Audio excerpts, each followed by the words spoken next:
Good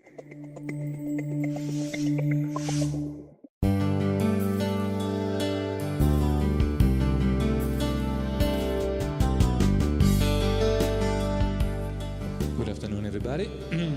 So I work for SkyLogic, but I bet nobody ever heard it.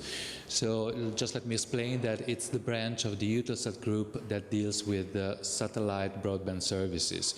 Eutelsat, maybe half of the people here heard it, is one of the largest satellite operator in the world and the second in Europe. And it's the first one in Europe that decided to make a bet because recognized that there was a need over Europe of connectivity, internet connectivity, that could not be fulfilled by terrestrial means, by other technologies. So there was this bet, and it's a large one. It's 400 million euros, just to give the dimensions of this project, and so its reliability. Why are we here? We are here to put the accent on the second part of the thematic of the conference, so always online, being always online. What is the reason? Well, the reason for all of us is always the same, and it's the economy, always. So let's start from the basic, and the basic is the evaluation of the European Union, but also of the World Bank, for instance, and several other institutions, that in the last 10, 20 years, actually 10 years, more than 20 actually, the increase in broadband penetration, so actual usage of broadband within a country, an increase of 10% of penetration generates 1.5% increase, corresponding increase in the economy. And this, of course, helps the territory. So we are talking about cities here, but a city, as somebody said this morning, doesn't stay in a vacuum. So it stays in a territory, and the territory so is much important. And the economy, this is related, of course, broadband penetration is related to the knowledge economy. So there are a lot of reasons why the broadband gives a benefit to the economy, but basically it creates the appropriate environment to feed the work and the economical activities more and more, especially in Europe, where we are losing the manufacturing side for several reasons. But there is a problem. So there is still a digital gap. Quite big in Europe, and don't know what happened. And large part of the households in Europe are still not reached by broadband, or they have very poor broadband. There is a graphic that, with the help of this gentleman, I will show you. Okay, thank you. This is dangerous. I'll put it away. Okay, this is in absolute values the number of households, of premises who lack broadband or lack reliable broadband. Of course, you will see on the left the biggest countries, especially in Eastern Europe, either in the First Asian states, in the Caucasian states. But what is very interesting is to see just after Poland, to see UK, France, Germany, and other countries, Italy, where I come from, for instance. And it's still interesting over there to see that there is a demand for underserved users. So the penetration formally is higher than, the availability of connection is formally higher than 90-something%. But the quality outside of the city centers can be very low. Actually, it could be interesting for this forum to know that most of the satellite broadband users, most of them, do not live in mountains or deep valleys or in the middle of nowhere. They live just in suburban areas. They are mostly commuters who work in the city center where they have a wonderful connection at work, but they live some 20 minutes, 30 minutes away. I'm one of them, for instance. And so they are not citizens of the city, they are not electors for the administrators and politicians, but they are stakeholders in any case, because they use the city and they generate an income for the city. So it's quite important also to satisfy their needs. Moreover, this is quite interesting. In some countries, especially in the UK, Ireland, and Germany, it's becoming more and more common actually to be a remote worker. So a worker who stays at home, work from home, and just goes to the office once or twice during the week, just for meetings or for special needs. What does it mean? It means, for instance, that this possibility, having a good connection at home, could lower the traffic commuting traffic coming from outside the cities. We heard this morning the mayor, I think, was of Bucharest, saying that one of the biggest issues in his city is the traffic system, and he wants to promote the public transport system. But another way, thinking about efficient use, is actually to lower the need.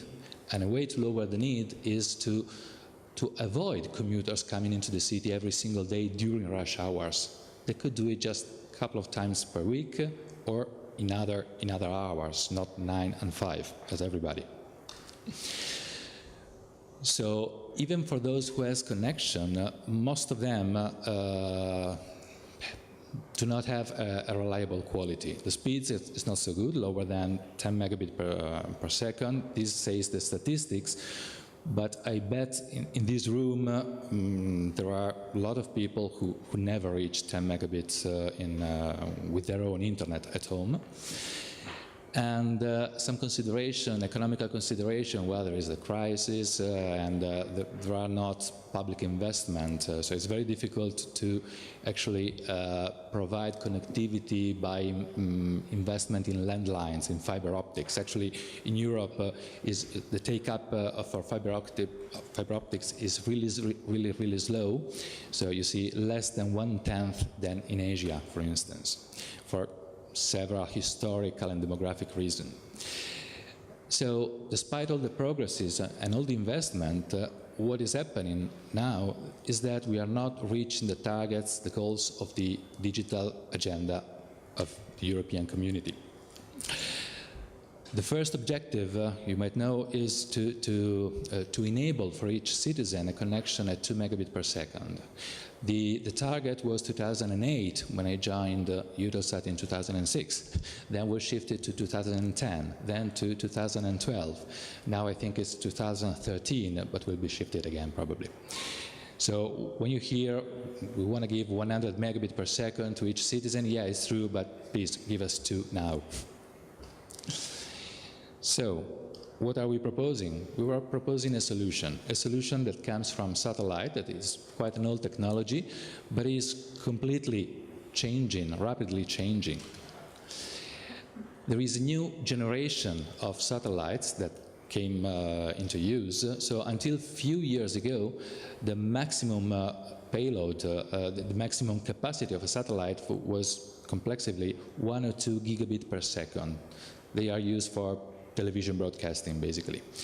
Then, just 2 years ago, came some other satellites at 5-10 gigabits per second. Now we are already over 90 gigabits per second. This is increasing a lot. This morning, Microsoft Europe chairman mentioned the Moore law, so doubling the capacity with the equipment every 18-24 months. Well, this is even greater. The next step, what is? I don't know, but I know that Google, another big name, invested 3 billion on next generation satellites. It's called O3B. Google it if you need more information. So there is a kind of revolution in the sector. So, well, these are technicalities, but what matters is that now you can have services at your home anywhere in Europe at 18 megabits per second downstream and 6 upstream, anywhere. These are some packages, commercial packages. But what matters is a comparison with ADSL. You see a comparison with a typical ADSL. I wouldn't call it typical because it's very good. More than 15 in download, it's absolutely excellent.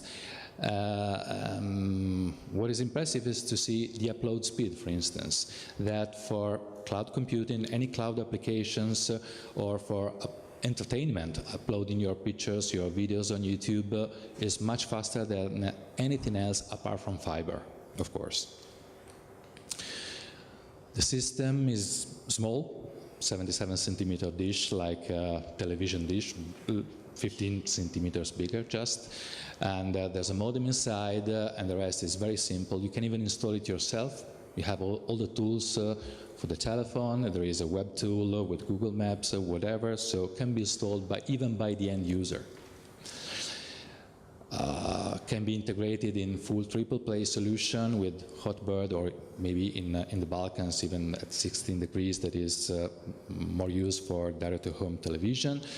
VoIP telephony, so it's a platform, it's a technical platform, not only a single solution. These again take some technicalities. And going to the end, what comes next? What comes next is the services for small, medium enterprises, for public institutions, so professional applications. We have some services, those I showed you, for consumers, for end users, residential users, but also for the companies. Something is coming as well, is coming now, basically, by the end of this year.